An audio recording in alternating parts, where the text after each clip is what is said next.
Tu as tout ruiné pour une aventure d'un soir. La clé ne rentrait plus.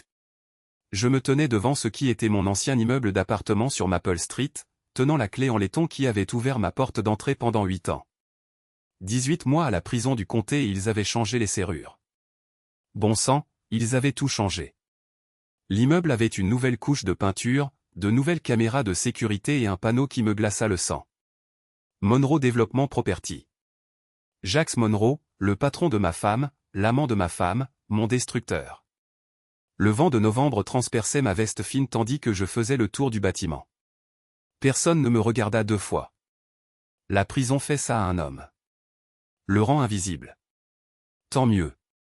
Je devais être invisible maintenant. Mon pick-up était garé 3 pâtés de maison plus loin. Tout ce que je possédais était entassé sous une bâche à l'arrière, 2 sacs de voyage, une glacière, et le goût amer de la justice bafouée. Nathan Haye, ancien inspecteur municipal du bâtiment, condamné pour avoir accepté des pots de vin que je n'avais jamais pris, trahi par des gens en qui j'avais confiance, libéré avec rien d'autre que de la colère et du temps. Le café en face de mon ancien immeuble avait le Wi-Fi. Je commandai un café noir avec mes derniers $5 et ouvris l'ordinateur portable que j'avais acheté dans un prêteur sur gage. Le moment était venu de faire ce que je savais faire de mieux, inspecter les choses minutieusement, en commençant par les registres publics. Melissa Haye, elle avait gardé mon nom, probablement pour les formalités légales, avait demandé le divorce 3 semaines après ma condamnation. Différence irréconciliable. La maison que nous avions achetée ensemble fut vendue pour couvrir les frais de justice. Ma Mustang de 1967, celle que j'avais restaurée de mes propres mains, fut vendue à un collectionneur à Phoenix pour $30 000. Tout était parti. Mais ce n'était pas le pire. Le pire était de m'asseoir dans le coin de ce café, à regarder par la fenêtre ma vie de remplacement se dérouler. Melissa sortit de l'immeuble à 18h47, parlant au téléphone, riant. Toujours aussi belle à 38 ans, toujours la femme dont j'étais tombé amoureux 12 ans plus tôt. Elle monta dans une BMW argentée, la voiture de Jax, et partit pour le dîner qu'ils avaient prévu. Je restai là jusqu'à la fermeture du café, faisant une liste dans ma tête. Pas une liste de vengeance, une liste d'inspection. Quand vous enquêtez sur des violations du code du bâtiment, vous commencez par les fondations et vous remontez. Le même principe s'appliquait ici. Mon téléphone vibra. Message de George Volta, mon ancien partenaire du bureau des inspecteurs. J'ai entendu dire que tu étais sorti. Rendez-vous au bar de Murphy demain, 20h. J'ai des choses à te dire. George était la seule personne qui m'avait rendu visite au comté. Le seul à croire en mon innocence.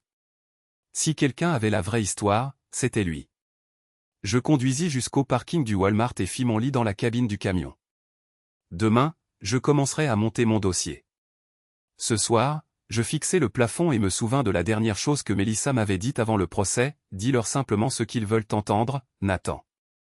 Nous pouvons recommencer à zéro. Il n'y aurait pas de nouveau départ. Le bar de Murphy sentait la sueur et les rêves brisés. George était déjà là, sirotant une bière dans le coin du fond, l'air plus vieux que ses 55 ans. La prison m'avait aussi vieilli. Mais les cheveux gris et les rides profondes de George racontaient une autre histoire. L'histoire d'un homme qui portait des secrets. Tu as une sale tête, dit-il quand je m'assis. 18 mois au comté, ça fait ça. Je commandai un whisky. Que as-tu découvert? George sortit une chemise cartonnée, fine mais lourde de sous-entendus. Tu te souviens comment ton arrestation est arrivée? Un tuyau anonyme selon lequel tu prenais de l'argent aux entrepreneurs? Difficile d'oublier. Le tuyau venait de l'intérieur du bureau du procureur. Quelqu'un ayant accès à tes dossiers, ton emploi du temps, tes rapports d'inspection. Il ouvrit le dossier. J'ai fait quelques recherches après ta condamnation. Melissa fournissait des informations au bureau du procureur par le biais de ses relations dans son cabinet d'avocat. Mes mains s'arrêtèrent à mi-chemin vers le verre de whisky. Quoi? L'affaire de corruption qu'ils ont montée contre toi. 3 entrepreneurs ont témoigné que tu avais pris de l'argent. J'ai retrouvé 2 d'entre eux. Les 2 travaillent maintenant pour Monroe Development. Bons emplois, avantages sociaux complets, tous embauchés dans les 6 mois suivant ton procès. Le whisky brûla, mais pas autant que la vérité. Elle m'a piégé depuis le début. Mais voici ce qui va vraiment te tordre les tripes. Elle couchait avec Jax avant ton arrestation. Amanda l'a confirmé. Amanda, la sœur cadette de Melissa, celle qui avait promis de m'aider à trouver un bon avocat, qui m'avait rendu visite 2 fois en prison et juré qu'elle croyait en mon innocence. Amanda t'a dit ça? Elle a mauvaise conscience. Elle a fondu en larmes dans un Starbucks. Elle m'a tout dit. Melissa et Jax ont tout planifié. Ils avaient besoin de te mettre hors de leur chemin parce que tu te rapprochais trop de certaines violations du code du bâtiment dans leur projet de développement du centre-ville. Tu te souviens du projet Winston Street? Je me souvenais. Un immeuble de 17 étages à usage mixte, permis accéléré, quelques irrégularités dans les spécifications des fondations que j'avais signalées pour examen. L'examen qui n'eut jamais lieu parce que j'avais été arrêté la semaine précédente. Il rône surtout, achète des inspecteurs, soudoie des membres du conseil municipal, falsifie des rapports environnementaux. Ton arrestation n'était pas seulement pour se débarrasser d'un mari encombrant. C'était pour protéger un projet de 50 millions de dollars. George glissa une carte de visite sur la table. Jax embauche des gardes de sécurité pour ses chantiers. Travail de nuit. 12 $ de l'heure. Pas de vérification des antécédents si tu utilises le bon nom. Je t'ai trouvé une carte d'identité. La carte avait ma photo, mais un nom différent. Nicole. Assez proche de mon vrai nom pour s'en souvenir. Assez différent pour passer inaperçu. Pourquoi tu m'aides, demandai-je. Parce qu'ils ont détruit un homme bon pour de l'argent. Parce que le système t'a fait défaut. Il termina sa bière. Parce que j'aurais dû faire plus quand c'était important. J'étudiais la fausse carte d'identité. Nicole, agent de sécurité de chantier. Ça me rapprocherait des opérations de Jax. Assez près pour voir à quel point la corruption était profonde. Il y a autre chose, dit George. Ta maison n'a pas seulement été vendue pour les frais de justice. Melissa a falsifié ta signature sur l'acte de transfert de propriété. J'ai l'analyse graphologique pour le prouver. Elle s'est fait unique propriétaire, puis l'a vendue et a gardé l'argent. C'est de la fraude. Oui, c'est une fraude fédérale si elle a utilisé le système postal, ce qu'elle a fait. Mais tu as besoin de preuves qui tiendront devant un tribunal, pas seulement ma parole et un expert en écriture. Je mis la fausse carte d'identité dans ma poche. Alors, je ferais mieux de me mettre au travail. Le chantier de Riverside s'étendait sur 12 acres d'anciens terrains industriels que Jax avait achetés pour une bouchée de pain. Le jour, il bourdonnait d'activité. Camions à béton, excavatrices, équipe coulant les fondations. La nuit, il m'appartenait. Le travail de sécurité était parfait. Des quarts de 12 heures, de 20 heures à 8 heures, à surveiller le périmètre et à vérifier l'équipement. La plupart du temps, je restais dans la caravane à regarder les moniteurs de sécurité, mais j'avais accès à l'ensemble du site et une excuse raisonnable pour être n'importe où sur la propriété. Plus important encore, j'avais accès au bureau sur place de Jax. L'homme était assez arrogant pour mener des réunions d'affaires après les heures de travail, faisant venir des fonctionnaires municipaux et des entrepreneurs sur le site pour des discussions informelles sur les permis et les calendriers. La 3e nuit, je regardais par la fenêtre du bureau Jax remettre une enveloppe au conseiller Peters. De l'argent contre des voix, corruption classique, faite au grand jour parce que Jax pensait être intouchable. Je commençais à tenir un journal. Heure, date, plaque d'immatriculation, photographie prise avec un appareil photo jetable. Du travail de détective à l'ancienne, le genre qui tenait en cours. Mais je voulais plus que des preuves des crimes de Jax. Je voulais comprendre à quel point Melissa était impliquée, depuis combien de temps elle planifiait ma destruction. La réponse vint pendant ma 2e semaine de travail. Je vérifiais les serrures de l'abri à équipement quand j'entendis des voix provenant du bureau principal. Jax et quelqu'un d'autre, une femme. À travers les minces cloisons, la conversation portait clairement. Le barreau pose des questions sur l'affaire Henderson, dit la femme. Quelqu'un a déposé une plainte pour conflit d'intérêts. Tu peux gérer ça? La voix de Jax. C'est déjà fait. J'ai déplacé les dossiers, antidaté certains documents, mais nous devons être plus prudents s'ils fouillent plus profondément dans mes affaires des 2 dernières années. Ils ne le feront pas. Tu t'inquiètes trop, Mel. Mel. Melissa. Ma femme était là dans la caravane, à 20 mètres de moi. Je m'approchais furtivement de la fenêtre, restant dans l'ombre. À travers les stores, je pouvais les voir clairement. Melissa au bureau, Jax derrière elle, les mains sur ses épaules. Une intimité décontractée, le genre qui vient de mois ou d'années passées ensemble. Et Nathan, demanda-t-elle. Amanda pense qu'il pourrait essayer de causer des problèmes mais... Et maintenant qu'il est sorti. Qui l'essaie? Qui va croire un ancien détenu? D'ailleurs, il n'a rien. Nous nous en sommes assurés. Il se trompait à ce sujet, mais il n'avait pas besoin de le savoir encore. Je pense toujours que nous aurions dû gérer ça différemment, dit Mélissa. L'arrestation, le procès. Il y avait d'autres moyens. Comme quoi? Il s'approchait trop des travaux de fondation. Une semaine de plus et il aurait arrêté tout le projet. Nous avons économisé 50 millions de dollars et nous nous sommes débarrassés d'un problème. Gagnant-gagnant. C'était mon mari. C'était un passif. Et maintenant, il n'est plus notre problème. Je les regardais par la fenêtre. Ces deux personnes qui m'avaient volé ma vie, planifiant leur avenir sur les ruines de mon passé. Mélissa se leva, se dirigea vers le classeur, en sortit un dossier. La situation d'Amanda m'inquiète davantage, dit-elle. Elle a appelé, posant des questions sur le procès, sur la façon dont nous avons payé l'équipe juridique. Qu'est-ce que tu lui as dit?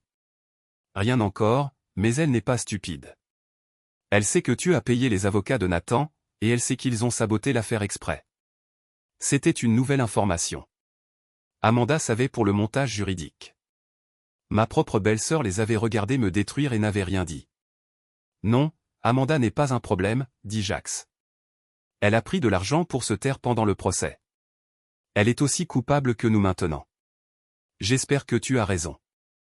J'ai toujours raison. C'est pourquoi je suis riche et Nathan travaille comme agent de sécurité pour 12 $ de l'heure. Ils rirent. Tous les deux rirent de ma misère, de la vie qu'ils m'avaient volée. Je restai dans l'ombre jusqu'à leur départ. Puis je retournai à la caravane de sécurité et notai tout ce que j'avais entendu. Nom, date, aveu de culpabilité. Les fondations de mon dossier se renforçaient, mais j'avais besoin de plus que des preuves. J'avais besoin de leviers. Isaac Reyes travaillait à la First National Bank, traitant des prêts commerciaux pour petites entreprises et des prêts hypothécaires résidentiels. Il avait aussi un problème de jeu qui lui coûtait environ 2000 $ par mois au Riverside Casino. Je le savais parce que j'avais passé 3 nuits à le suivre, à apprendre ses routines, à comprendre ses faiblesses. Tout le monde a des points sensibles. Celui d'Isaac était la dette. Je l'attendis sur le parking de la banque un jeudi matin. Le café refroidissait dans mes mains alors que je le regardais se presser vers l'entrée des employés. Maigre, nerveux, il vérifiait son téléphone constamment. Un homme sous stress. Isaac Reyes. Je l'approchai près de la porte. Il leva les yeux, surpris. Je vous connais? Nathan Haye. Je pense que nous devons parler de certains prêts que vous avez traités pour ma femme. Son visage devint blanc. Je ne sais pas de quoi vous parlez. Mélissa Haye. 2 transferts de propriété, tous deux utilisant des signatures falsifiées, tous deux approuvés par votre département. Ça vous dit quelque chose?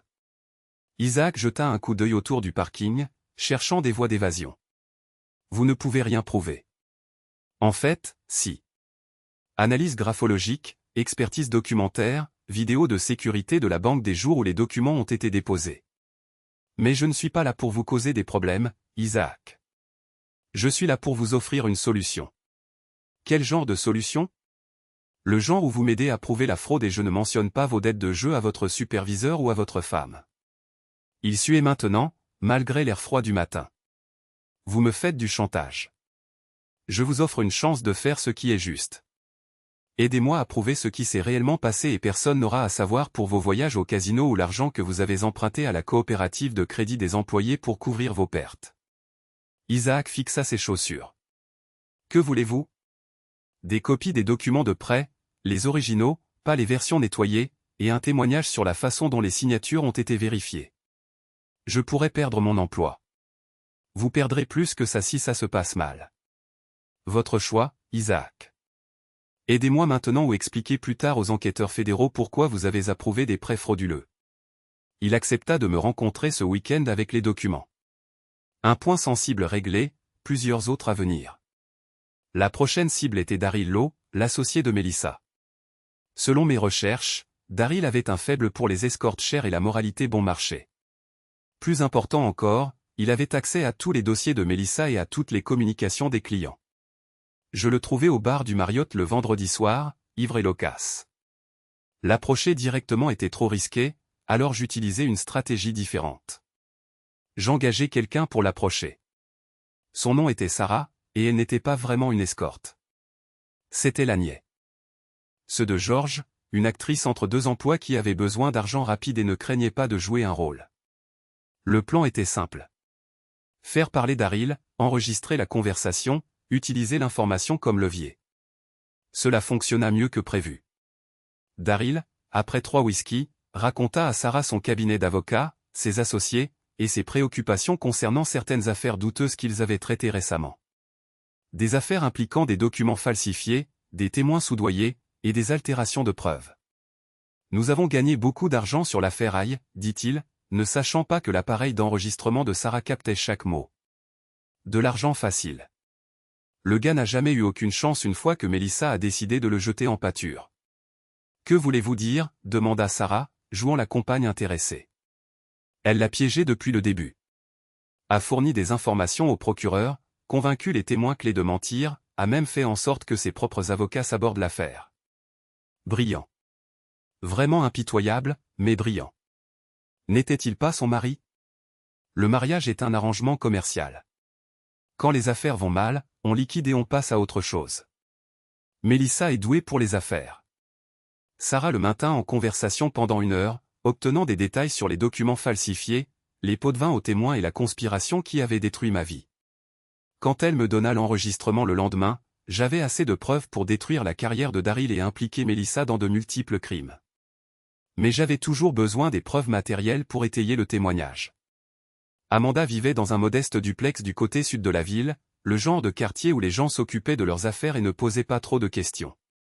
Je surveillais sa maison pendant 3 jours, apprenant son emploi du temps, attendant le bon moment pour l'approcher.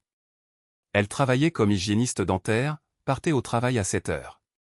Rentrait vers 18 heures. Passait ses soirées à regarder la télévision et à parler au téléphone. Vie tranquille, habitude régulière, pas de système de sécurité. Le mercredi soir, je frappai à sa porte d'entrée. Amanda ouvrit et se figea quand elle me vit. « Nathan, j'ai entendu dire que tu étais sorti. Puis-je entrer ? Nous devons parler. » Elle hésita, puis s'écarta. Le salon était propre et confortable, décoré de photos de famille, dont plusieurs de Mélissa et moi, 2 jours plus heureux. « Comment ça va ? demanda-t-elle, évitant mon regard. 18 mois en prison pour des crimes que je n'ai pas commis. Comment crois-tu que ça va ? Nathan, épargne-moi ça. Je sais pour l'argent que Jacques t'a payé pendant le procès. Je sais pour les informations que tu as données à Mélissa sur ma défense juridique. Je sais tout. Amanda s'assit lourdement sur le canapé. Tu ne comprends pas. Ils m'ont menacé. On dit que si je ne coopérais pas, ils détruiraient ma carrière, ruineraient ma vie. Alors, tu les as aidés à détruire la mienne à la place. J'ai essayé de t'aider. Je t'ai trouvé des avocats. Je t'ai rendu visite en prison. Tu m'as trouvé des avocats qui étaient payés pour perdre l'affaire. Tu m'as rendu visite pour savoir ce que je savais et le rapporter à ta sœur. Ne me mens pas maintenant, Amanda. J'ai eu 18 mois pour comprendre ça. Elle commença à pleurer. De grosses larmes qui auraient pu m'émouvoir autrefois. Je suis désolé. Je suis tellement désolé, Nathan. Je n'ai jamais voulu que ça aille aussi loin. Mais ça a été aussi loin. Et maintenant, j'ai besoin que tu m'aides à réparer ça. Que veux-tu de moi? La vérité. Par écrit, pour le dossier, tout ce que tu sais sur la façon dont ils m'ont piégé. Je ne peux pas. Ils vont me détruire. Ils m'ont déjà détruit et tu les as aidés à le faire. C'est ta chance de réparer les choses. Amanda essuya ses yeux avec un mouchoir. Qu'est-ce qui se passe si je refuse? Alors je vais à la police avec ce que j'ai déjà et tu seras poursuivie comme co-conspiratrice dans la fraude, le complot et l'entrave à la justice. Accusation fédérale, Amanda. 5 à 10 ans minimum. Et si je coopère? Tu témoigneras sincèrement, et je m'assurerai que les procureurs sachent que tu as été contrainte. Probablement une probation, peut-être des travaux d'intérêt général. Elle y réfléchit plusieurs minutes, fixant les photos de famille sur sa cheminée. Des photos de fêtes d'anniversaire, de vacances, de mariage, des moments de famille normaux d'avant que tout ne tourne mal. D'accord, dit-elle finalement. Je le ferai. Mais je veux une protection. Si Jax découvre que je parle, il ne le découvrira que quand il sera trop tard. Je passai 2 heures avec Amanda ce soir-là, enregistrant sa déclaration, obtenant des détails sur la conspiration, apprenant des choses qui me glaçaient le sang. Le piège avait été planifié des mois avant mon arrestation. Melissa et Jax ayant discuté de différentes façons de se débarrasser de moi. Des accusations de violence domestique fabriquées, des preuves plantées dans mon camion, même la mise en scène d'un accident. L'accusation de corruption était leur option la plus propre. Facile à prouver, difficile à défendre, garantie de détruire ma carrière et ma crédibilité. Il y a autre chose, dit Amanda alors que je me préparais à partir. Quelque chose que je n'ai jamais dit à personne. Quoi? La nuit avant ton arrestation, Melissa m'a appelé. Elle était ivre, elle célébrait. Elle a dit qu'elle était contente que tu ailles enfin recevoir ce que tu méritais. Ce que je méritais? Elle t'en voulait de la retenir. Elle disait que tu étais insignifiant, mesquin, que tu n'avais jamais d'ambition. Elle voulait plus que ce qu'un salaire d'inspecteur du bâtiment pouvait offrir. Alors elle a décidé de passer à Jax. Oui, il pouvait lui donner la vie qu'elle voulait. Argent, statut, relations. Tu étais juste sur son chemin. Je quittais la maison d'Amanda avec un enregistrement qui détruirait la vie de Melissa de la même manière qu'elle avait détruit la mienne. Mais je n'avais pas encore fini. J'avais encore besoin de m'approcher assez de Jax pour l'abattre personnellement.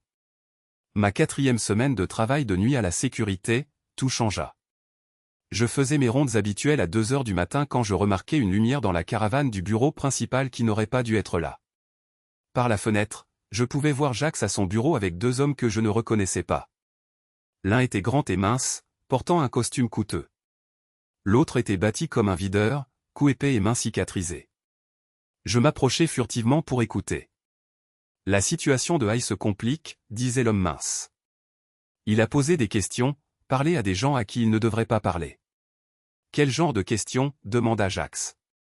Sur le procès, sur les documents falsifiés, sur les échanges d'argent. Il monte un dossier. Comment le savez-vous? Le videur prit la parole. Nous l'avons observé, suivi, écouté ses appels téléphoniques. Il a des preuves et il a l'intention de les utiliser. Mon sang se glaça. Il m'avait surveillé, suivi mes mouvements, surveillé mon enquête. Que savait-il? Que recommandez-vous? Demanda Jax. Une solution permanente, dit le videur. Faites en sorte que ça ressemble à un accident. Un gars avec son casier, qui vit dans un camion, qui boit trop. Ça pourrait arriver à n'importe qui. Je ne veux pas qu'il soit tué, sauf si c'est absolument nécessaire, dit Jax. Trop de bruit, trop de questions. Ne pouvons-nous pas le discréditer à la place? Difficile de discréditer un homme mort, dit l'homme mince. Mais nous pourrions le piéger pour quelque chose. Planter des preuves, le monter comme avant. Il est déjà un ancien détenu. À quel point peut-il être plus discrédité? Possession de pilules, peut-être des accusations d'armes, quelque chose qui le remettra en prison pour longtemps. Il prévoyait de me détruire à nouveau ou de m'éliminer si nécessaire. J'avais trop poussé, je m'étais trop rapproché, et maintenant il ripostait. Je me repliai vers la caravane de sécurité et essayai de réfléchir. Il connaissait mon enquête, ce qui signifiait qu'il connaissait probablement Isaac, Amanda, George. Tous ceux qui m'avaient aidé étaient maintenant en danger. J'appelai George depuis le téléphone de la caravane. Ils sont au courant, dis-je quand il répondit. Fais tes valises et quitte la ville pour quelques jours. Qu'est-ce qui s'est passé? Ils m'ont surveillé, écouté mes appels. Ils connaissent les preuves et ils prévoient de m'arrêter définitivement. Jésus, et Isaac et Amanda. Je les préviendrai, mais toi, tu dois disparaître jusqu'à ce que ce soit fini. Qu'est-ce que tu vas faire? Ce que j'aurais dû faire depuis le début. Les attaquer de front. Je raccrochai et appelai immédiatement Isaac. Pas de réponse. J'essayai Amanda, ça tomba directement sur la messagerie vocale. Soit il filtrait les appels, soit il était déjà trop tard. Je quittai la caravane de sécurité et traversai le chantier de construction, réfléchissant rapidement. Si les hommes de Jax me surveillaient, ils s'attendraient à ce que je coure ou que je me cache. Au lieu de cela, j'allais faire quelque chose à quoi ils ne s'attendaient pas. J'allais m'introduire dans le vrai bureau de Jax et voler tout ce que je pouvais trouver. Le bâtiment Monroe Développement était un entrepôt converti dans le quartier des Arts. 3 étages de briques et de verre avec le bureau privé de Jax au dernier étage. Des caméras de sécurité couvraient le parking et les entrées, mais le bâtiment était vieux et le système de sécurité était basique. J'avais appris quelque chose en prison, y compris comment désactiver des systèmes d'alarme simples et crocheter des serrures standards. Des compétences que j'avais espéré ne jamais utiliser, mais les temps désespérés appelaient des mesures désespérées. J'attendis 3 heures du matin, puis m'approchai du bâtiment par le côté de l'allée, où les caméras avaient des angles morts. La porte arrière était protégée par une alarme à contact magnétique, facile à contourner si vous saviez comment chanter le circuit avec un petit morceau de fil. À l'intérieur, le bâtiment était sombre et silencieux. J'utilisais une lampe stylo pour me repérer dans les escaliers, évitant les détecteurs de mouvement en restant près des murs. Le bureau de Jax était au 3e étage, protégé par une serrure à peine dormant qu'il me fallut 15 minutes pour crocheter. Son bureau était exactement ce à quoi je m'attendais. Des meubles coûteux, de l'art coûteux, un ego coûteux. Les murs étaient recouverts de photos de Jax serrant la main de politiciens, de juges et de chefs d'entreprise, un sanctuaire de corruption et d'influence. Je me dirigeais directement vers son bureau et ses classeurs. La plupart des documents importants se trouvaient dans un coffre-fort ignifuge derrière son bureau, mais je trouvais beaucoup de matériel intéressant dans les dossiers non verrouillés. Des contrats avec des sociétés écrans, des paiements à des fonctionnaires municipaux, de la correspondance avec des procureurs et des juges. Et puis je trouvais le dossier étiqueté « Contingence NHA ». À l'intérieur se trouvaient des copies de tous les documents de mon procès, plus des preuves supplémentaires qui n'avaient jamais été présentées au tribunal. Des photos de moi rencontrant des entrepreneurs, des relevés bancaires montrant des dépôts inexpliqués, des déclarations de témoins m'accusant d'exiger des pots de vin, tout cela fabriqué, tout cela suffisamment convaincant pour me détruire. Mais il y avait plus. Un deuxième dossier contenait des plans pour piéger d'autres inspecteurs du bâtiment qui s'étaient trop rapprochés des opérations de Monroe Développement. Un système de corruption systématique conçu pour éliminer la surveillance et maximiser les profits. Je photographiais les documents quand j'entendis des pas dans le couloir. Plusieurs personnes se déplaçant tranquillement mais pas silencieusement. Ils m'avaient trouvé. Je saisis les fichiers les plus importants et cherchai une autre issue. Le bureau avait 2 fenêtres donnant sur la rue, toutes 2 à 3 étages au-dessus du trottoir en béton. Pas une option. Les pas s'arrêtèrent devant la porte du bureau. J'entendis le doux bruit de quelqu'un crocheter la serrure que je venais moi-même de crocheter. Il y avait un placard de rangement dans le coin du bureau. Je m'y glissai et tirai la porte presque fermée, laissant une fente pour voir à travers. 3 hommes entrèrent dans le bureau. Jax, le videur du chantier de construction, et un 3e homme que je ne reconnaissais pas. Ils se dispersèrent, vérifiant les fenêtres, le bureau, cherchant des signes d'intrusion. Il était là, dit Jax, examinant ses classeurs. Récemment. Regardez les traces de poussière. Il pourrait être encore là, dit le videur, sortant une arme. Ils fouillèrent le bureau méthodiquement, vérifiant derrière les meubles, sous le bureau, dans la salle de bain. Je retins mon souffle dans le placard de rangement, entouré de fournitures de bureau et d'équipements de nettoyage, attendant qu'ils me trouvent. Vérifiez le placard, ordonna Jax. Le videur s'approcha de ma cachette. Je saisis une agrafeuse lourde sur l'une des étagères, me préparant à me frayer un chemin. La porte du placard s'ouvrit. Je balançai l'agrafeuse vers sa tête, le manquant de justesse. Il trébucha en arrière, l'arme s'envolant à travers la pièce. Je sortis du placard et plaquai le 3e homme avant qu'il ne puisse réagir. Jax courut vers la porte. Je lui jetai l'agrafeuse à la tête, le manquant de quelques centimètres. Il s'échappa dans le couloir, appelant à l'aide la sécurité. Le videur se remettait debout, le sang coulant de son cuir chevelu. Je saisis son arme et la pointai sur lui. « Reste au sol, dis-je. Tu es mort, aïe. Tu le sais, n'est-ce pas? Ça ne s'arrête pas là. Tu as raison. Ça ne s'arrête pas là. » Je reculai vers la fenêtre, gardant l'arme pointée sur les 2 hommes, 3 étages plus bas, mais il y avait une échelle de secours sur le côté du bâtiment. « Dites à Jax que je le contacterai, dis-je, puis je tirai sur la fenêtre et passai à travers. J'atteignis l'échelle de secours et descendis dans l'allée avant l'arrivée de la sécurité du bâtiment. Les dossiers volés étaient glissés dans ma veste. Preuve de conspiration et de corruption qui pouvaient faire tomber toute l'opération de Jax. Mais maintenant j'étais un fugitif, coupable d'effraction, d'agression, de vol à main armée. Ils avaient maintenant des accusations légitimes contre moi, pas seulement des accusations fabriquées. Je me rendis à un dîner ouvert 24h24 de l'autre côté de la ville et étalai les documents volés sur une table de coin. Ce que je trouvais était pire que ce que j'avais imaginé. Jax n'avait pas seulement corrompu le système. Il le possédait. Juge, procureur, membre du conseil municipal, inspecteur du bâtiment, fonctionnaire de banque, un réseau de pots-de-vin et de chantage qui atteignait tous les niveaux du gouvernement. Mon affaire n'était qu'une petite partie d'une entreprise criminelle massive. Mais la preuve la plus accablante était un dossier étiqueté « police d'assurance ». À l'intérieur se trouvaient des photos compromettantes, des dossiers financiers et des informations personnelles sur des dizaines de fonctionnaires. Du matériel de chantage conçu pour assurer leur coopération continue, y compris des photos de Melissa avec le procureur de la ville David Walsh, l'homme qui avait monté l'affaire contre moi. Les photos étaient datées de 2 semaines avant mon arrestation. Melissa couchait avec le procureur pendant qu'il planifiait ma destruction. J'utilisais le téléphone du dîner pour appeler un journaliste que je connaissais au journal local. Janet Cruz avait couvert mon procès, et elle avait toujours semblé sceptique quant à l'affaire du procureur. Janet, c'est Nathan Hay. Nathan. Mon Dieu. J'ai entendu dire que tu étais sorti. Comment ça va? J'ai une histoire pour toi. Le plus grand scandale de corruption que cette ville ait jamais connu. J'écoute. Jax Monroe, Melissa Hay, le procureur David Walsh, et environ 30 autres fonctionnaires impliqués dans une conspiration pour manipuler le système judiciaire à des fins lucratives. J'ai des documents, des enregistrements, des photographies, tout ce dont vous avez besoin. Où êtes-vous? Je viens vous voir. Je ne peux pas.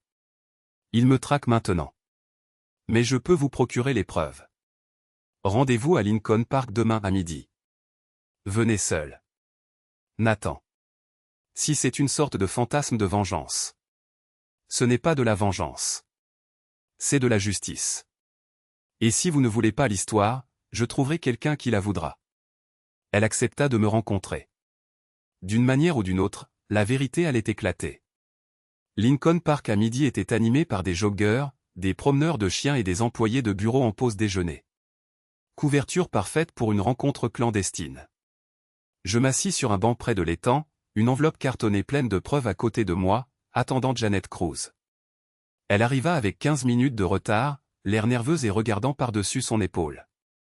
Ça a intérêt à être bon, Nathan. Je risque ma carrière en vous rencontrant. Votre carrière sera faite quand vous publierez cette histoire. Je lui tendis l'enveloppe. Elle l'ouvrit et scanna le contenu, ses yeux s'écarquillant alors qu'elle réalisait ce qu'elle regardait. Mon Dieu, c'est... Où avez-vous eu tout ça? Ça a de l'importance? Pouvez-vous le vérifier de manière indépendante? Une partie, oui. Ses relevés bancaires, les contrats de la ville, les photographies, mais une partie de ça semble avoir été obtenue illégalement.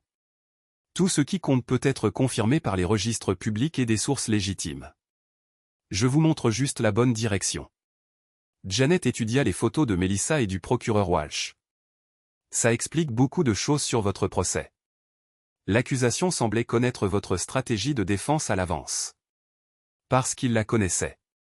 Melissa leur fournissait des informations tout en couchant avec le procureur. Ma propre femme travaillait pour l'autre camp. Que voulez-vous de moi? Je veux que vous publiiez la vérité.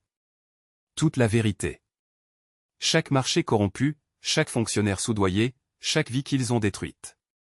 Et vous? Il va y avoir des retombées. Ces gens ne tomberont pas tranquillement. Laissez-moi m'en occuper. Janet remit les documents dans l'enveloppe.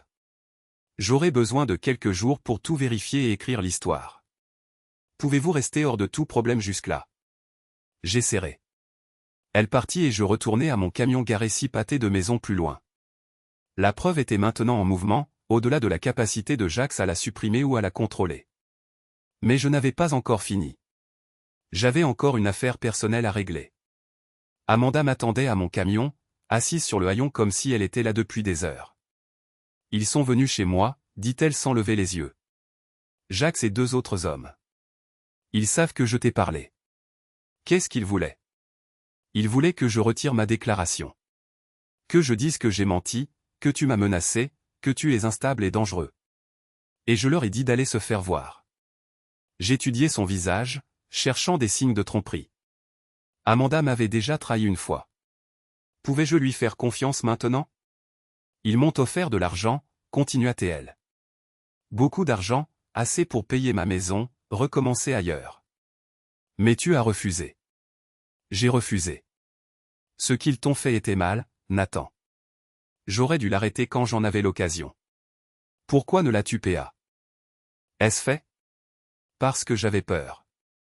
Parce que Mélissa m'a convaincu que c'était le seul moyen de protéger tout le monde. Parce que je suis une lâche. Elle me regarda finalement et je vis quelque chose que je n'avais pas attendu. Un remords sincère. Qu'est-ce que tu leur as dit, demandai-je. Que ma déclaration tient. Que je témoignerai si nécessaire. Qu'ils peuvent me menacer autant qu'ils veulent, mais que j'ai fini d'avoir peur. Ils essaieront de te discréditer. Qu'ils essaient. Je n'ai plus rien à perdre. Nous étions 2 dans ce cas. Amanda partit et je traversai la ville jusqu'au cabinet d'avocats de Crane Low & Associates. Il était temps de confronter Mélissa directement. Le cabinet d'avocats occupait 2 étages d'un immeuble de bureaux en verre dans le quartier financier. Cher, professionnel, respectable. Tout ce que Mélissa avait voulu quand elle m'avait épousé. Tout ce que je ne pouvais pas lui offrir avec un salaire d'inspecteur du bâtiment. Je traversai le hall comme si j'étais à ma place, pris l'ascenseur jusqu'au 7e étage et m'approchai du bureau de la réceptionniste. Je suis ici pour voir Mélissa Haye, dis-je. Avez-vous un rendez-vous? Je suis son mari. Le visage de la réceptionniste montra de la reconnaissance et de l'inquiétude. Laissez-moi vérifier si elle est disponible. Elle passa un coup de fil rapide, parla à voix basse, puis raccrocha. Elle vous verra dans la salle de conférence B, au bout du couloir, 3e porte à droite. La salle de conférence B était entièrement en verre et en chrome, conçue pour intimider. Mélissa était déjà là quand j'arrivai, assise à l'extrémité d'une longue table, ayant l'air d'une avocate accomplie dans son tailleur ajusté et son maquillage parfait. Bonjour, Nathan. Mélissa, tu as bonne mine. La prison a dû te convenir. La prison du comté. Et non, ça ne m'a pas convenu. Elle désigna une chaise en face d'elle. Asseyez-vous, s'il vous plaît. Nous devrions parler. Oui, nous le devrions. Nous devrions parler de beaucoup de choses. Je m'assis mais ne me détendis pas. C'était le territoire ennemi maintenant. Et Mélissa n'était plus la femme que j'avais épousée. C'était une étrangère qui se trouvait partager mon nom. Je sais pourquoi vous êtes ici, dit-elle. Et je comprends pourquoi vous êtes en colère. Mais ce qui est fait est fait. Nous devons penser à l'avenir maintenant. L'avenir? Quel avenir, Mélissa? Un avenir où nous passons tous les 2 à autre chose. Vous avez assez souffert, et franchement, moi aussi. Cette guerre entre nous n'aide personne. Une guerre? C'est comme ça que tu appelles le fait de détruire la vie de quelqu'un pour de l'argent? J'appelle ça la survie. Tu n'allais jamais me suffire, Nathan. J'avais besoin de plus que ce que tu pouvais me donner. Je suis désolé que ça ait dû se passer comme ça, mais je ne suis pas désolé que ça se soit passé. Voilà. La vérité, enfin. Pas de prétention, pas d'excuses, pas de remords, juste un calcul froid et un intérêt personnel. Alors, tu m'as fait piéger pour des crimes que je n'ai pas commis. Je vous ai supprimé en tant qu'obstacle à mon bonheur. Ce n'était pas personnel. C'était totalement personnel. Non, c'était des affaires. Et maintenant, ces affaires sont conclues. Je suis prête à vous faire une offre généreuse pour régler les choses entre nous. Quel genre d'offre? 100 000 $ en espèces. Assez pour recommencer ailleurs. Bâtir une nouvelle vie. Tout ce que vous avez à faire, c'est disparaître. Je ris, mais il n'y avait aucun humour dans ce rire. Tu penses que tu peux m'acheter? Je pense que vous êtes un homme pratique qui comprend que la vengeance est coûteuse et rarement satisfaisante. Prenez l'argent, Nathan. Partez. Comme tu es parti de notre mariage. Notre mariage était terminé bien avant votre arrestation. Nous le savions tous les deux. Je ne le savais pas. Je pensais que nous construisions quelque chose ensemble. Tu construisais une petite vie ordinaire. Je voulais plus. Alors, tu as pris plus. Tu as tout pris. Mélissa ouvrit sa mallette et sortit un chèque de banque. C'est de l'argent réel, Nathan. Plus que ce que vous gagnerez en 5 ans en tant qu'agent de sécurité. Prenez-le et partez. Je fixai le chèque. 100 000 $. L'argent sale payé pour mon silence et ma disparition. Il y a juste un problème avec ton offre, dis-je. Quel est-il? Je ne suis plus le même homme que tu as épousé. La prison m'a changé. Ta trahison m'a changé. Je ne veux plus d'argent, Mélissa. Je veux la justice. La justice? Vous voulez vous venger. Peut-être qu'il n'y a pas de différence. Je me levai et me dirigeai vers la porte. Nathan, cria-t-elle derrière moi. Si vous n'acceptez pas cet accord, les choses vont très mal tourner pour vous. Jax a des ressources que vous ne pouvez pas imaginer. Des gens qui feront tout ce qu'il leur dira de faire. Alors il ferait mieux de leur dire d'être prudents. Est-ce, car je ne suis plus la victime. Je quittai la salle de conférence et sortis du cabinet d'avocat, laissant Mélissa et son argent sale derrière moi. La guerre était loin d'être terminée. Isaac Reyes attendait dans sa voiture devant la banque quand j'arrivai à l'heure de fermeture. Il avait l'air terrifié, vérifiant constamment ses rétroviseurs et sursautant au moindre bruit. Ils savent, dit-il dès que je montai dans sa voiture. Les hommes de Jax sont venus à la banque aujourd'hui. Ils ont interrogé mon superviseur à mon sujet, sur mon travail, sur ma vie personnelle. Qu'est-ce que ton superviseur leur a dit? Rien, j'espère, mais ils reviendront. Et la prochaine fois, ils ne seront peut-être pas aussi polis. As-tu apporté les documents? Isaac me tendit une épaisse chemise cartonnée. Tout ce que tu as demandé.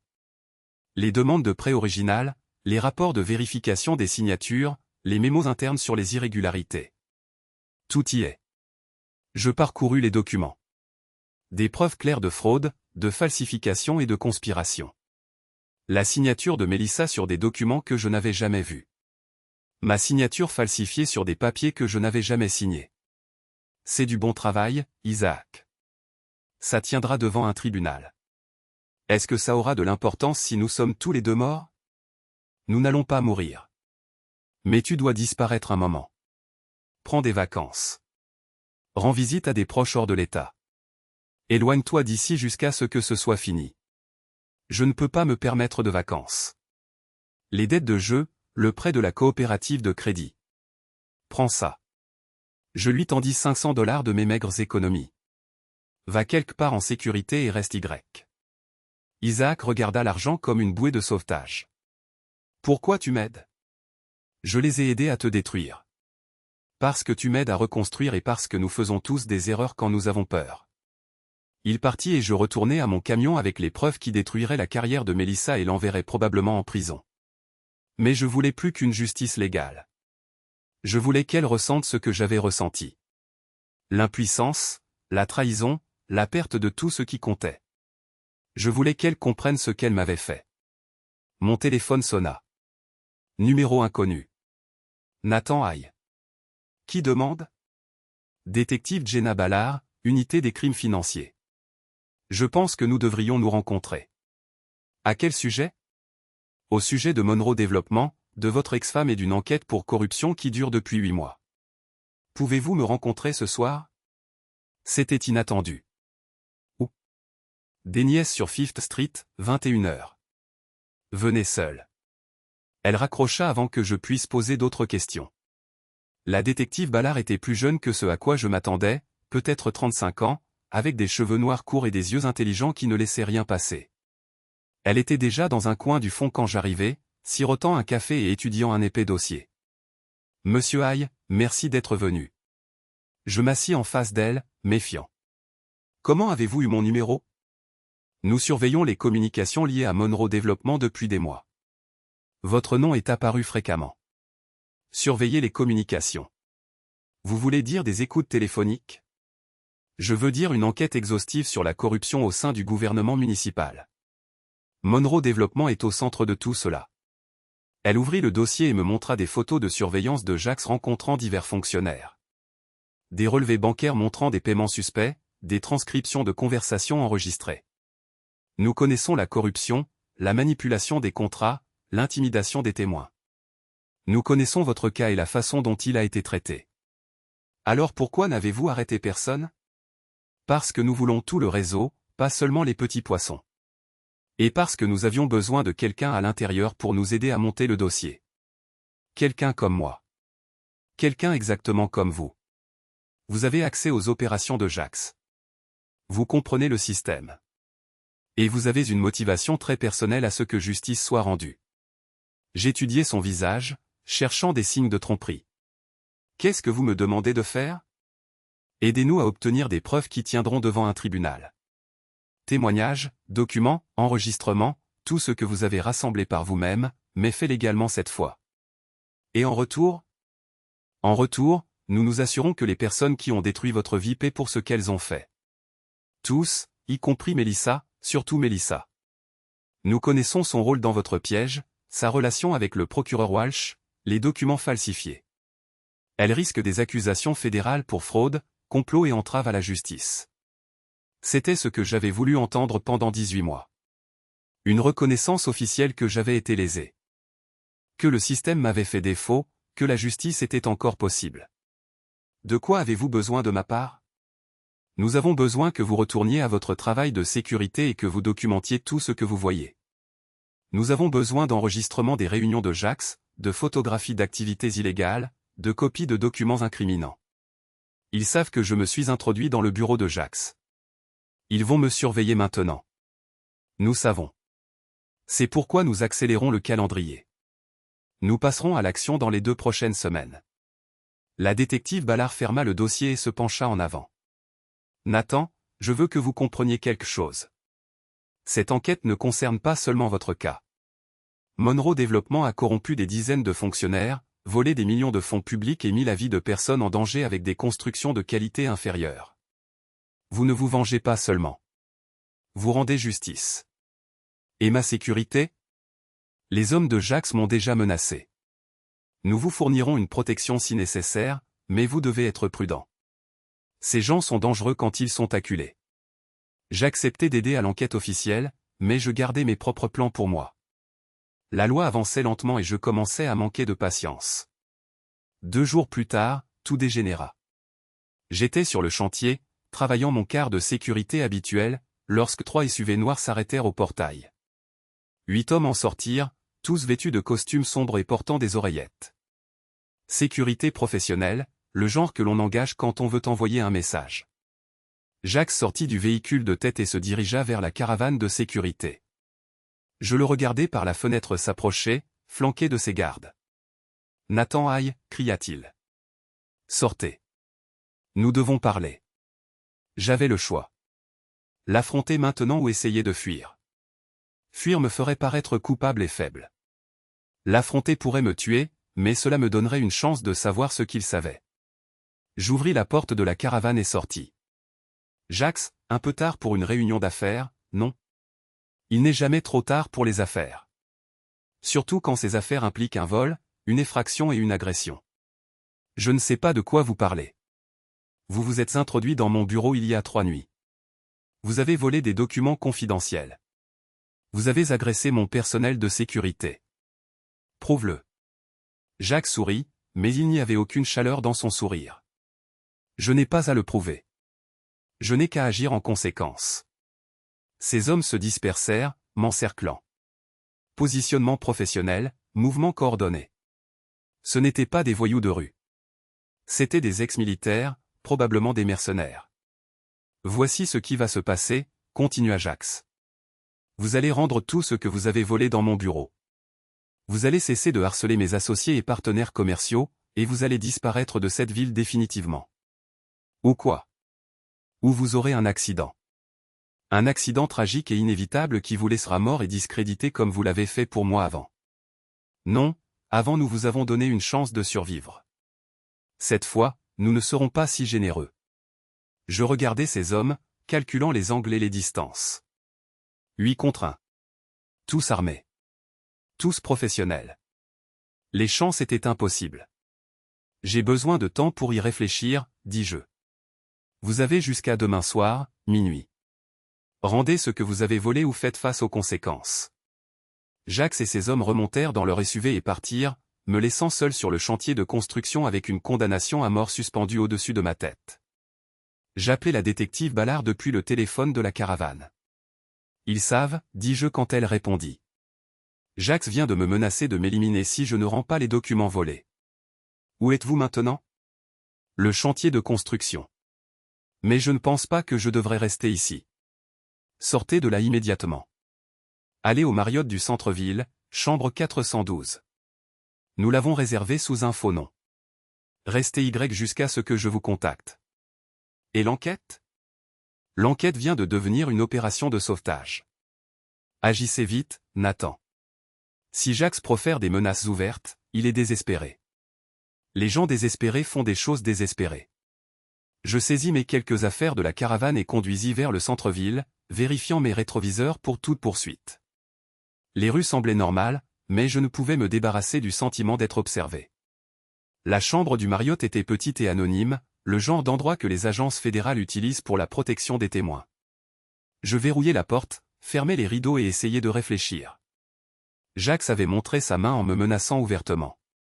Cela signifiait qu'il était soit très confiant, soit très effrayé. Dans les deux cas, c'était dangereux pour moi, mais celle a signifié aussi que je gagnais. Les gens ne profèrent pas de menaces de mort à moins qu'ils ne perdent le contrôle. Mon téléphone sonna. L'identifiant de l'appelant affichait le numéro d'Amanda. Nathan, Dieu merci. Tu vas bien? Je vais bien. Pourquoi? Ils ont pris Isaac. Les hommes de Jax l'ont attrapé devant son appartement ce soir. Son voisin les a vus le forcer à monter dans une camionnette. Mon sang se glaça. Comment sais-tu ça? Le voisin a appelé la police et la police m'a appelé.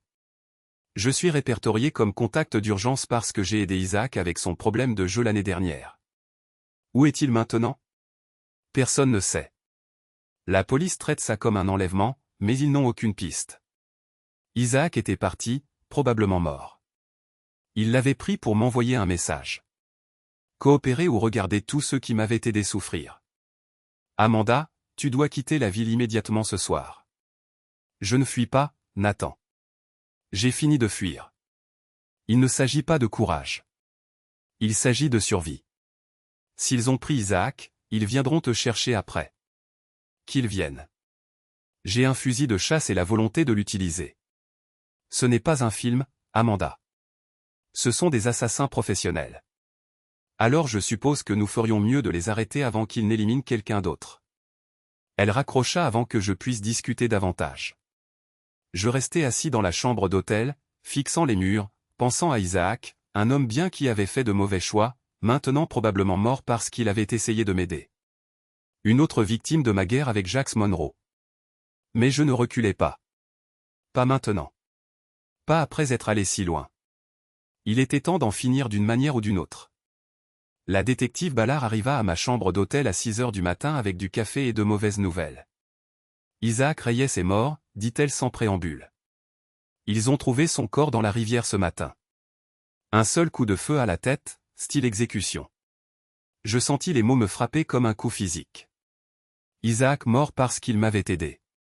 Une autre vie détruite par ma quête de justice. Nous avançons le calendrier, continua Ballard. Nous arrêtons Jax et ses associés aujourd'hui avant que quelqu'un d'autre ne soit tué. Et l'enquête? Vous avez dit que vous vouliez tout le réseau. Le réseau devra attendre. Nous ne pouvons pas laisser plus de gens mourir. Et Mélissa? Nous l'aurons aussi. Les preuves que vous avez fournies, combinées à ce que nous avions déjà, sont suffisantes pour de multiples accusations de crime. Ballard étala des photos sur le lit de l'hôtel. Des clichés de surveillance de Jax, Mélissa, du procureur Walsh et de dizaines d'autres fonctionnaires. Une galerie de coquins de la corruption. Les arrestations commencent à midi, dit-elle. Nous les ferons simultanément dans toute la ville. Mais nous avons besoin que vous soyez en garde à vue protectrice jusqu'à ce que ce soit terminé. Non, je veux être là quand vous arrêterez Mélissa. Ce n'est pas comme ça que ça marche, Nathan. Vous êtes un témoin, pas un policier. Je suis la victime. Je mérite de voir la justice rendue. Ballard étudia mon visage. Il ne s'agit plus de justice, n'est-ce pas? Il s'agit de vengeance. Peut-être que ce sont la même chose. Ce ne sont pas les mêmes choses. La justice est impartiale. La vengeance est personnelle. Alors appelez ça la justice personnelle. Ça n'existe pas. Mais je n'écoutais plus. J'avais mes propres plans pour Mélissa. Des plans qui n'impliquaient pas d'attendre que l'élan rouage de la justice légale tourne. Après le départ de Ballard, je rassemblais les preuves que j'avais recueillies au cours des derniers mois. Documents, enregistrements, photographies, tout ce dont j'avais besoin pour détruire la vie de Mélissa de la même manière qu'elle avait détruit la mienne. Je me rendis à son immeuble de bureau et me garai de l'autre côté de la rue, observant l'entrée. À 11h45, juste avant que les perquisitions policières ne soient prévues, j'entrai dans le hall et pris l'ascenseur jusqu'au 7e étage. La réceptionniste me reconnut. « Monsieur Hay, je ne pense pas. Dites à Mélissa que je suis ici. Dites-lui que c'est à propos d'Isaac Reyes. » La réceptionniste passa l'appel, parla doucement, puis raccrocha. « Elle vous verra dans son bureau. » Le bureau privé de Mélissa était plus grand que la salle de conférence où nous nous étions rencontrés auparavant. Bureau d'angle, vue sur la ville, mobilier coûteux, tout ce qu'elle avait voulu et finalement obtenu. Elle se tenait derrière son bureau quand j'entrai. Elle n'était plus l'avocate sereine de notre précédente rencontre.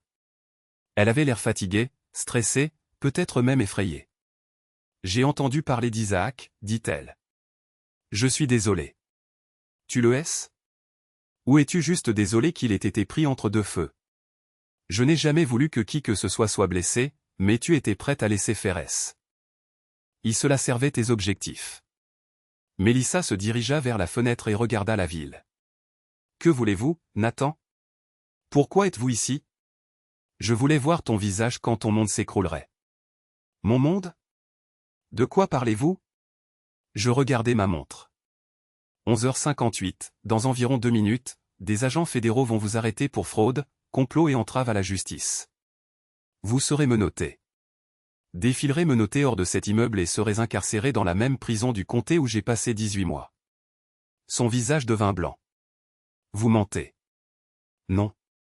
Ils ont tout, Mélissa.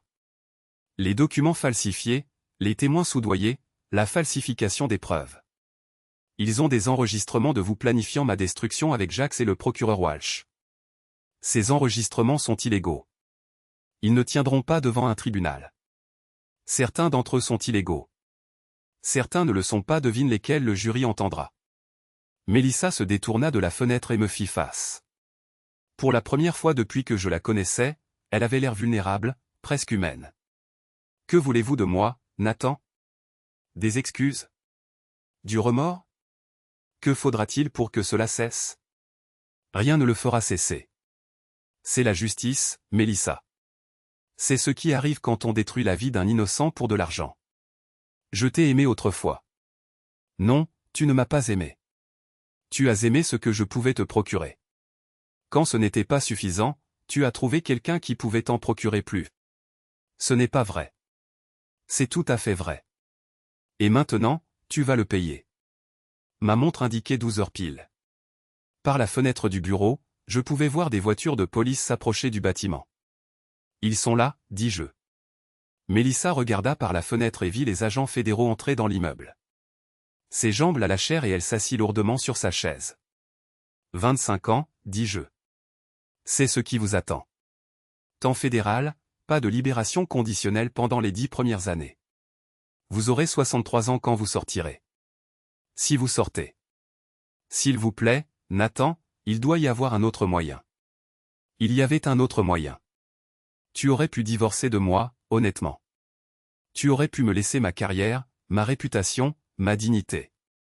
Mais tu as choisi de me détruire à la place. La porte du bureau s'ouvrit et 3 agents fédéraux entrèrent. L'agent principal montra son badge à Mélissa. « Mélissa Hay, vous êtes en état d'arrestation pour complot en vue de commettre une fraude, entrave à la justice et complot en vue de violer les droits civiques sous couvert de la loi. » Ils lui lurent ses droits en la menottant.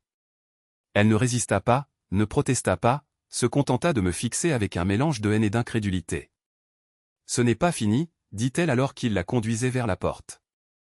Si, ça l'est. Je l'ai regardé l'emmener, ressentant quelque chose que je n'avais pas ressenti depuis 18 mois. Une satisfaction, pas du bonheur, pas de la joie, mais la froide satisfaction d'une dette intégralement payée. Les arrestations firent la une du journal télévisé du soir. Jax Monroe, le procureur David Walsh, 3 membres du conseil municipal, 2 juges et une douzaine d'autres fonctionnaires. Le plus grand scandale de corruption de l'histoire de la ville. La sortie menottée de Melissa fut la principale nouvelle sur toutes les chaînes. La belle avocate tombée en disgrâce, menottée et humiliée, emmenée enchaînée. Je regardais tout cela depuis ma chambre d'hôtel, buvant du whisky et me souvenant de l'homme que j'étais. Nathan Haye, inspecteur du bâtiment, mari dévoué, citoyen respectueux des lois. Cet homme était mort, tué par la trahison et l'injustice. À sa place se trouvait quelqu'un de plus dur, plus froid, plus dangereux. Quelqu'un qui avait compris que le monde était plein de prédateurs, et que parfois il fallait soi-même devenir un prédateur pour survivre. La détective Ballard appela à 21h. C'est fini, dit-elle. Nous les avons tous. Monroe, votre ex-femme, Walsh, tout le réseau. Et Amanda? Elle est en sécurité, en garde à vue protectrice jusqu'au début des procès. Et George? De retour en ville. Il veut vous voir. Où? Le bar de Murphy. Là où tout a commencé. George attendait dans notre vieux coin, l'air soulagé mais épuisé. Le stress des dernières semaines l'avait vieilli, creusant de nouvelles rides sur son visage. Sacrée affaire, dit-il quand je m'assis. 27 arrestations, des millions d'actifs saisis, 3 juges démis de leurs fonctions. Et Isaac? Ses funérailles ont lieu jeudi. Le département les paie, le qualifiant de héros mort en aidant à exposer la corruption. C'était un héros. Il est mort parce qu'il a essayé de faire ce qui est juste, comme toi. Non, j'ai fait ça par vengeance, pas par justice. Isaac l'a fait pour la justice. George fit signe au barman pour une autre tournée. Ça a de l'importance? Le résultat final est le même. Ça a de l'importance pour moi. Que vas-tu faire maintenant? C'était là. Question que j'avais évitée. Que faisait un homme après avoir détruit tous ceux qui lui avaient fait du tort? Que restait-il quand la vengeance était complète? Je ne sais pas, dis-je honnêtement. Recommencer, je suppose. Trouver une nouvelle ville, un nouveau travail, une nouvelle vie. Ou tu pourrais rester ici. La ville aura besoin d'un nouvel inspecteur du bâtiment, quelqu'un d'honnête, quelqu'un qui ne peut pas être acheté. Il ne m'engagerait jamais. Ex-détenu, réputation détruite. Trop de bagages. Ta condamnation sera annulée. Pleine grâce. Casier judiciaire effacé. Réputation rétablie. Le gouverneur en parle déjà. Et Melissa? 20 à 25 ans si elle a de la chance. Walsh a pris 30 ans. Jax a eu la prison à vie sans possibilité de libération conditionnelle pour le meurtre d'Isaac. Prison à vie sans libération conditionnelle. Jax mourait en prison, seul et oublié. C'était plus de justice que je n'aurais osé espérer. Il y a autre chose, dit George. Ils ont retrouvé ta voiture. Ma Mustang? Enfermée dans un entrepôt appartenant à Jax. En parfait état, comme s'il la gardait comme un trophée. Ma Mustang de 1967, la voiture que j'avais restaurée de mes propres mains, le symbole de temps meilleur. Melissa m'avait dit qu'elle était vendue, mais Jax l'avait gardée comme un trophée de sa victoire sur moi. Tu peux la récupérer demain, dit George. Le dépôt de preuves l'a libérée cet après-midi. Nous bûmes en silence pendant un moment. 2 vieux amis qui avaient traversé l'enfer ensemble. Le bar était calme, juste quelques habitués regardant le sport à la télévision. Des gens normaux menant des vies normales, inconscients de la guerre qui avait été menée autour d'eux.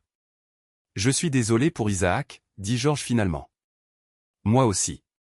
Il ne méritait pas ce qui lui est arrivé. Aucun de nous ne méritait ce qui est arrivé. Mais nous avons survécu et eux non. Cela compte pour quelque chose. Peut-être que oui. Peut-être que la survie était sa propre forme de victoire. 6 mois plus tard, je me tenais dans le palais de justice où ma vie avait été détruite, regardant Melissa recevoir sa sentence. 23 ans de prison fédérale.